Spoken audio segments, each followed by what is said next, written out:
ایک سورہ فاتحہ 3 دفعہ سورہ توحید پڑھ کر تمام مومنین مومنات معرومین تمام علماء تمام شہداء، شب جمعہ ہے، شب مغفرت ہے، اپنے معرومین کو، میرے معرومین کو، استاد سید سبت جعفر شہید عارف حسینی اور بانیان مجلس کے معرومین کو پڑھتا ہے۔ بسم اللہ الرحمن الرحیم۔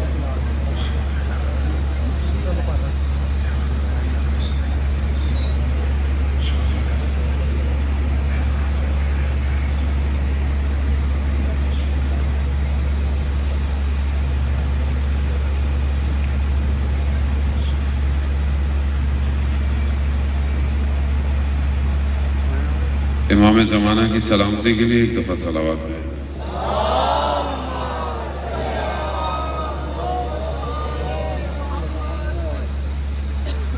لا حول ولا قوة الا باللہ العلی العظیم، حسبنا اللہ ونعم الوکیل، نعم المولا ونعم النصیر۔ اعوذ باللہ من الشیطان الرجیم، بسم اللہ الرحمن الرحیم۔ الحمد للہ الذی یؤمن الخائفین وینجی الصالحین ویضع المستكبرین ويهلك ملوكا ويستخلف آخرين، والصلاة والسلام على رسول ثقلين محبوب رب المشرقين والمغربين جد الحسن والحسين نبينا سيدنا بالقاسم محمد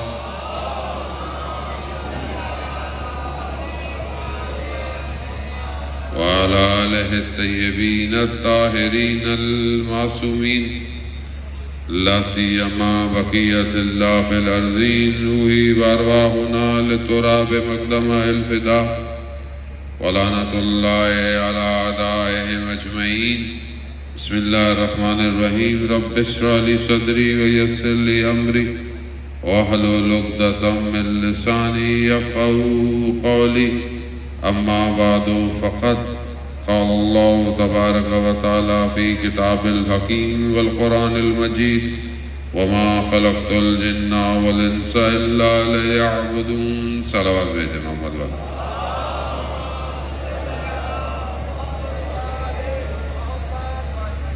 عزاداران سید الشہداء، ماہ محرم الحرام ہے اور شب جمعہ ہے، شب زیارت سید الشہداء ہے۔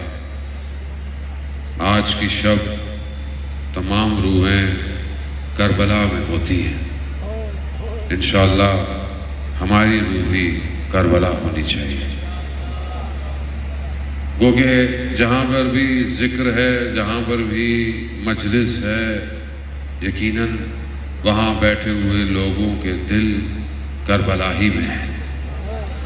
ایک کربلا روح زمین پر ہے اور ایک کربلا مومن کے دل میں ہے،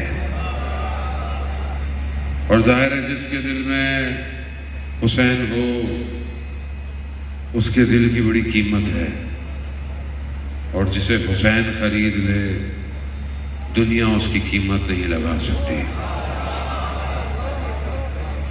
اسی لیے بہرحال ہمیں نہیں پتا کہ ان مجلسوں کی کیا قیمت ہے، ہمیں تو مل گئی ہے۔ جن کے پاس نہیں ہے انہیں پتا ہے۔ عزیزان محترم، علامہ تقی جعفری بہت بڑے اسکالر، فلاسفر، مشہد مقدس میں امام رضا علیہ السلام کے حرم میں دفن ہے۔ اللہ صلی علی محمد وعلی۔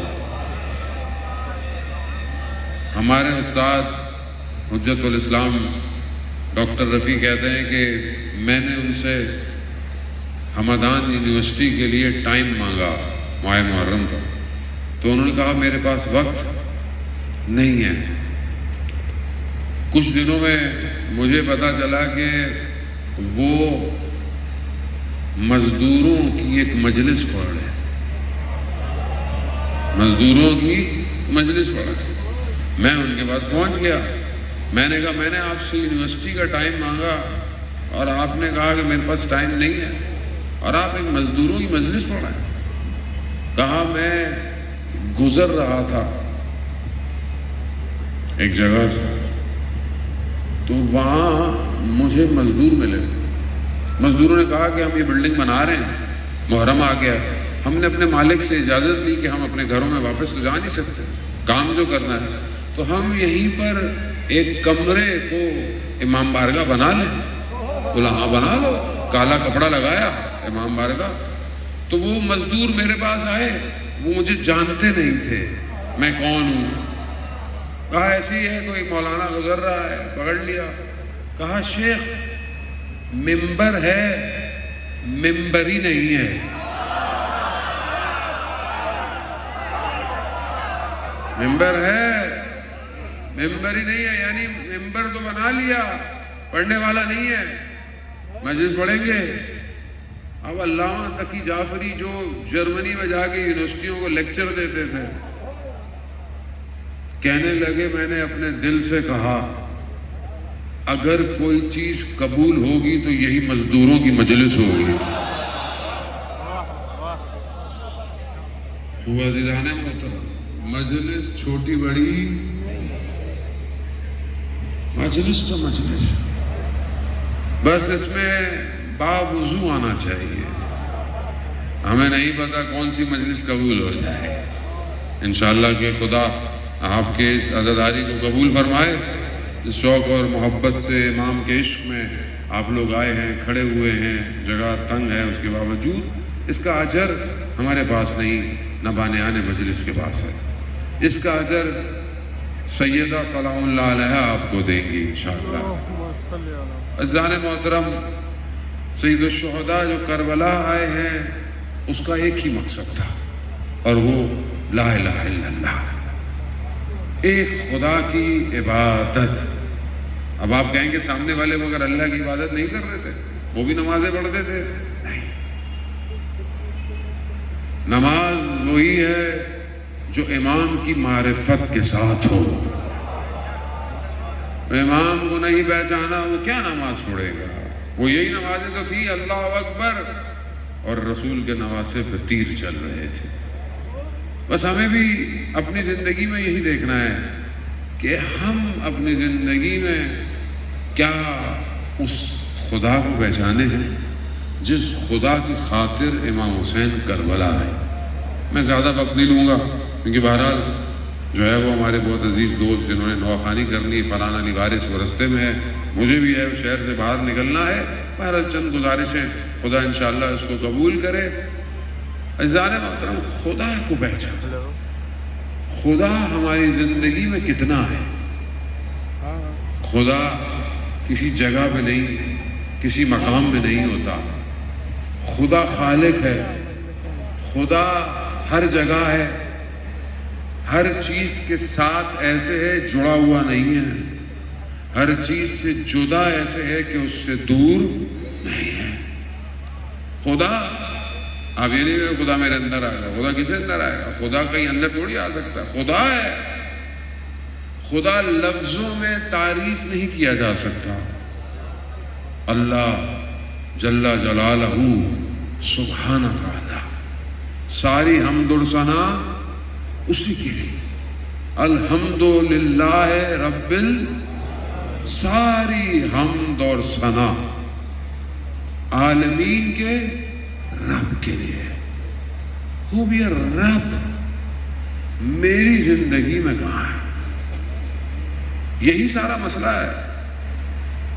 1,24,000 پیغمبر اس لیے آئے تھے کہ انسان کو اللہ کی طرف لے کے جائیں۔ دوسری طرف شیطان اترا، اس نے کیا کہا؟ اس نے کہا اللہ مجھے موقع دے۔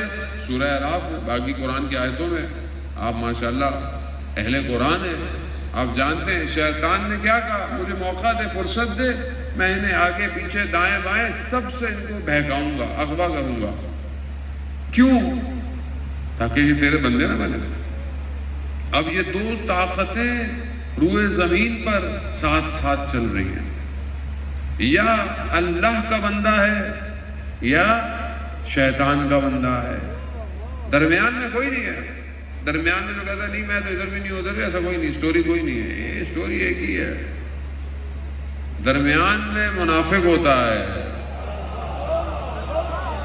ادھر بھی ہوں ادھر بھی ہوں. قرآن کیا کہتا ہے؟ جب رسول آپ کے پاس آتے ہیں تو کوئی اور باتیں کرتے ہیں، ادھر جاتے ہیں تو یہ منافق ہے. منافق بھی ادھر ہی ہے، ادھر نہیں ہے. جو ادھر نہیں ہے وہ منافق ہی ہے، ادھر ہی ہے. اب یہاں جو اللہ کی طرف آتا ہے وہ اللہ کی خاطر آتا ہے، وہ دنیا کے لیے نہیں آتا. کئی لوگ صدر اسلام میں کہا یا رسول اللہ میں اسلام لے آؤں گا لیکن مجھے یہ پوسٹ چاہیے. ہوتا ہے نا، میں یہ قبول کر لوں گا، میں یہ کام کر لوں گا، مجھے پوسٹ دے دیں، مجھے کرسی دے دیں، مجھے یہ دے دیں، مجھے وہ دے دیں. رسول خدا نے کیا کہا؟ رسول خدا نہیں، اگر اسلام قبول کرنا ہے تو صرف خدا کے لیے بس. کتنے لوگوں نے کیا؟ یقیناً بہت لوگوں نے کیا. لیکن رسول کے جانے کے بعد کتنوں کے پاس اسلام رہا یہ بھی آپ جانتے ہیں. اب ہم نے تاریخ میں کھو کر اپنا وقت گھمانا نہیں ہے. ہم آج کی بات کریں، ہم کتنے رسول کے قول پر عمل کرتے ہیں؟ رسول ہمارے لیے زندگی میں کیا ہے؟ عزیزان محترم، حضرت یوسف علیہ السلام آپ جانتے ہیں عزیز مصر بن گئے، مصر کے خزانچی بن گئے، بہت بڑی پوسٹ مل گئی، بادشاہ نے پوسٹ دے دی. حضرت یوسف اپنے تخت پہ بیٹھے ہوئے تھے تو ایک فقیر جوان کھڑا ہوا تھا. حضرت جبرائیل آئے، کہا یوسف سے اس جوان کو پہچانا؟ کہا نہیں میں نے نہیں پہچانا. کہا یہ وہی بچہ ہے جس نے آپ کی شہادت دی تھی. قرآن کا واقعہ تو یاد ہے نا بھائی؟ قرآن پڑھتے بھی ہیں یا صرف ثواب کے لیے قرآن گھر میں رکھا ہوا ہے؟ قرآن ہدایت کے لیے ہے، مردوں کو بخشنے کے لیے قرآن اچھی بات ہے، لیکن اپنی تو ہدایت پائیں پہلے. قرآن میں ہے کہ جب حضرت یوسف پر الزام لگا تو دو چیزیں کی. ایک بچہ گود میں تھا، جب حضرت یوسف بند کمرے میں تھے زلیخا نے حضرت یوسف کو بلایا، کمرہ بند. کتنے دروازے تھے؟ 7 دروازے بند. حضرت یوسف تنہا اور زلیخا تنہا. حضرت یوسف نے زلیخا سے گفتگو نہیں کی ہے. کیا کہا؟ پروردگار تیری پناہ چاہتا ہوں. تو خدا نے کیا کہا؟ یوسف مڑ جا. بند دروازے کھل گئے. جو خدا مصر میں تھا وہی خدا آج بھی ہے. تم بھی جب زندگی میں پھنسو تو خدا تمہارے بھی دروازے کھول سکتا ہے، کھول سکتا ہے. جب دروازے کھلے تو حضرت یوسف کو پیچھے سے الزام لگایا، پیچھے سے قمیض کھینچی زلیخا نے، الزام لگایا اس نے میرے ساتھ یہ کیا ہے. تو یہ بچہ گود میں تھا، چھوٹا سا بچہ تھا. اس نے کیا کہا؟ اس نے کہا اگر قمیض آگے سے پھٹی ہے تو حضرت یوسف گناہ گار ہے، لیکن اگر قمیض پیچھے سے پھٹی ہے تو زلیخا گناہ گار ہے. گواہی دی. حضرت یوسف کی عفت پاک دامنی ثابت ہو گئی، مگر حضرت یوسف نے خود تقاضا کیا پروردگار مجھے اس دنیا سے بہتر زندان میں بھیج دے. آج ہم اس دنیا کی بے حیائی اور برائی سے، آپ جوان ہیں ماشاءاللہ، یہ جوان، آج گناہ کہاں ہے؟ آج گناہ کے لیے کہیں جانے کی ضرورت نہیں ہے. آج گناہ آپ کے ہاتھ میں ہے. موبائل، ٹک ٹاک، انسٹاگرام، فیس بک، اسنیپ چیٹ، یوٹیوب. میں تو جی مجلسیں سنتا ہوں. اچھی بات ہے، آپ مجلسیں سنیں، نوحے سنیں. کتنی دیر؟ کیونکہ یہ نظام آپ کا بنایا ہوا نہیں ہے. یاد رکھیے گا، دشمن کی زمین ہے یہ، اور دشمن کی زمین میں جنگ جیتی نہیں جا سکتی. یاد رکھیے گا، یہ دشمن نے بنایا. ٹھیک ہے، آپ اچھی چیزیں استعمال کرتے ہیں، مجلس لائیو جا رہی ہے سب، یہ لیکن بنایا اسی نے. وہ اپنی مرضی سے چلاتا ہے. 4 چیزیں آپ کی مرضی کی، ایک چیز ہے کہ نہیں ہے. اور پھر ہم کیا کرتے ہیں؟ کلک کر ہی لیتے. ایک کلک کیا فرق پڑتا ہے؟ بس ایک کلک، دوسرا کلک، تیسرا کلک. پھر جوان کو پتہ نہیں چلتا، وہ اپنے نفس کو بیچ دیتا ہے. بک گیا. ایک نگاہ حرام کی خاطر انسان کا نفس بک گیا. کہاں پہنچ جاتا ہے؟ پھر پچھتاوا، پھر اسٹریس، پھر بے چینی، پھر گناہ، پھر نشے. آہستہ آہستہ معاملہ ایسی جگہ چلا جاتا ہے کہ بس پھر شیطان اسے اپنا بندہ بنا لیتا ہے. اب یہ اس کی زمین ہے. اور امام سید الشہداء جب کربلا آئے ہیں تو سب سے پہلے زمین خریدی ہے، 60,000 درہم کی زمین. کیوں؟ کیونکہ امام جانتے تھے دشمن کو اپنی زمین پر ہراؤں گا. اپنی زمین کو، اور ہرایا ہے امام نے. لوگ کہتے ہیں جی، یہ جو لوگ پڑھتے ہیں کہ امام نے کہا مجھے ہندوستان جانے تو، پتہ نہیں کہاں سے پڑھتے ہیں.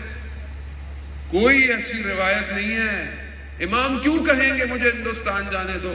مگر امام کو کوئی خوف تھا؟ نہیں. امام نے کربلا میں یزید کو بلایا ہے، آؤ میں تمہیں 6 مہینے کے بچے سے بے نقاب کروں گا. یہ امام ہے. امام کیوں کہیں جائے گا؟ دشمن کو ہرایا. عزیزان محترم یاد رکھیے گا، جوان بہت ضروری ہے، سرمایہ ہے. حضرت یوسف نے دیکھا یہ وہی جوان ہے، فقیر ہے، بلایا. گواہی دی تھی نا، اس کو مال دیا، اس کو اچھا لباس دیا، اس کو کپڑے دیے، اور اس کو بھرپور کر اس کو بھیج دیا. خدا کی آواز آئی، یوسف کتنا اس کو نواز دیا تم نے. اس نے ایک گواہی دی تھی. اور میرا بندہ جو روز میری گواہی دیتا ہے، اشہد ان لا الہ الا اللہ، میں اسے اتنا نوازوں گا. ہم مگر دل سے گواہی نہیں دیتے. ہم نماز بھی پڑھتے ہیں، نماز میں گواہی دیتے ہیں کہ نہیں دیتے؟ تشہد میں اشہد ان لا الہ، اذان میں بھی دیتے ہیں، اقامت میں بھی دیتے ہیں. خدا نوازتا ہے کہ نہیں نوازتا؟ لیکن میں نے شکر ادا کیا کبھی نہیں. میں خدا کی بارگاہ میں نہیں جا پا، خدا کو نہیں پہچانا. اللہ کا نبی خدا کی بارگاہ میں اتنی عبادت کر رہا ہے کہ پروردگار قرآن میں اپنے نبی سے کیا کہہ رہا ہے؟ قم اللیل الا قلیلا. اے میرے محبوب کھڑے ہو رات کو. کس لیے کھڑے ہیں؟ عبادت کر رہے ہیں. کھڑے ہو مگر رات کو تھوڑا کھڑے ہو. اے میرے محبوب بہت عبادت کرتے ہو، بہت نماز پڑھتے ہو، تھوڑی نمازیں پڑھو. یعنی اللہ کا رسول اتنی نمازیں پڑھ رہا ہے کہ خدا کہہ رہا ہے کہ تھوڑا کھڑے ہو. اور ہم رسول کے ماننے والے رات کو کتنی دیر کھڑا ہوتے ہیں عبادت کے لیے. علامہ امینی رضوان اللہ تعالیٰ علیہ جو صاحب غدیر ہیں، جنہوں نے غدیر کی کتاب لکھی، 30 سال سے 40 سال لگے امام کے فضائل جمع کرنے میں. جہاں جہاں بغداد، سیریا، دمشق ہندوستان جہاں لائبریری میں رات کو لائبریری کو کہتے تھے مجھے بند کر دو، صبح کھول لینا، امام کی خاطر۔ دمشق میں تھے، دوسرے مکاتب فکر کے علماء بیٹھے ہوئے تھے، کہتے ہیں آپ حضرت علی کے بارے میں بہت بڑا چڑھا کے باتیں کرتے ہیں۔ کہا کیوں؟ کہا آپ کہتے ہیں کہ حضرت علی رات کو 1000 رکعت پڑھتے تھے۔ علامہ امینی نے فرمایا کہ وہ تو مولا تھے، 1000 رکعت تو میں پڑھ سکتا ہوں۔ علامہ امینی کی ٹانگ میں تکلیف تھی، آدھی رات نہیں گزری، آدھی رکعتیں ہو گئی۔ انہوں نے کہا نہیں ہم پہچان گئے، آپ پڑھ سکتے ہیں۔ کہا نہیں اب میں پوری پڑھوں گا۔ عزیزان محترم، مولا کتنی رکعتیں پڑھتے تھے؟ 1000۔ مولا کے چاہنے والے کو کتنی رکعتیں پڑھنی چاہیے؟ سنی شیعہ کی بات ہی نہیں ہے، کیونکہ رسول خدا نے کہا من کنتو مولا فہذا، جس کا میں مولا اس کا تو سب کا مولا ہے، علی سب کا مولا ہے۔ علی سنی شیعہ کوئی نہیں ہے، علی سب کا ہے۔ تو ہم کتنی رکعتیں پڑھتے ہیں مولا کے ماننے والے؟ کتنی بھائی، کتنی پرسنٹیج مولائی ہیں آپ؟ یہ ابھی پتہ چل جائے گا۔ مولا 1000 رکعت پڑھتے تھے، 1% کتنا ہوتا ہے؟ 1% 1000 رکعت کا میتھس کا سوال ہے، کتنا ہوتا ہے؟ 10۔ 1% مولائی 10 رکعتیں رات کو پڑھتا ہے، 1 رکعت وتر کی ایڈ کر لے تو تہجد کی نماز ہو جاتی ہے۔ تو مولائی کم سے کم تہجد کی نماز پڑھتا ہے۔ ہاں بولیں گے یار یہ تو مولانا نے نیا فارمولہ دے دیا، پھنس گئے، اب یہاں سے اٹھ کے جائیں گے تو نماز پڑھنی پڑ جائے گی، پڑھنی پڑے گی۔ عزیزان محترم، ایسے مولا ولایت قیمت مانگتی ہے، قیمت کم سے کم قیمت یہی ہے اپنے آپ کو اس کی بارگاہ میں جھکاؤ، کم سے کم۔ اور اگر زیادہ قیمت دینی ہے تو شہید محسن حجاجی 28 سال یا 32 سال کا شہید ہے، یہ بی بی کے حرم کو سیریا میں بچاتے ہوئے شہید ہوا۔ اور آج کے دور میں کہ جہاں دنیا ماڈرن روبوٹ، آرٹیفیشل انٹیلیجنس پتہ نہیں کہاں کہاں، آج کے دور میں، پرانی بات نہیں ہے، آج کے دور میں کٹے ہوئے سروں کا سردار بن گیا، 32 سال کا جوان ہے۔